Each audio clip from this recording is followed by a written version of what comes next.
આજે હવામાનમાં એક વાદળનો મોટો જથ્થો લગભગ ઉત્તર ભારતના ભાગોમાં આવી ગયેલ છે અને ઉત્તર ભારતના ભાગોમાં કરા સાથે વરસાદ થવાની શક્યતા છે.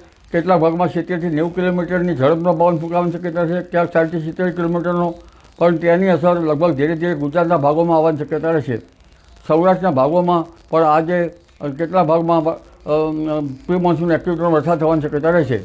આ ઉપરાંત ઉત્તર ગુજરાતના ભાગો, સાબરકાંઠા, હિંમતનગરના ભાગો અને લગભગ અરવલ્લીના ભાગો વરસાદ થવાની શક્યતા રહેશે. જેમાં પ્રી મોન્સૂન એક્ટિવિટીનો વધુ વરસાદ હિંમતનગરના ભાગોમાં થવાની શક્યતા રહેશે. અને ત્યારબાદ મધ્ય ગુજરાતના ભાગોમાં પણ પલટો આવશે અને વડોદરાના ભાગો, કેટલાક આણંદના ભાગોમાં પણ પ્રી મોન્સૂન એક્ટિવિટી વરસાદ થવાની શક્યતા રહેશે.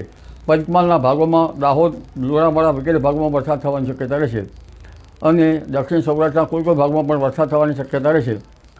લગભગ મધ્ય ગુજરાતના કેટલાક ભાગમાં 10 મિલીમીટર કે ત્યાંની આસપાસ વરસાદ થવાની શક્યતા રહેશે.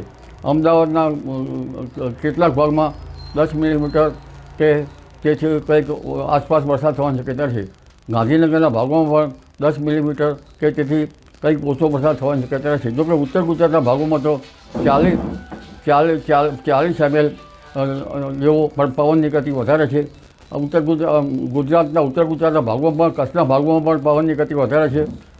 ગુજરાતના અન્ય ભાગોમાં પણ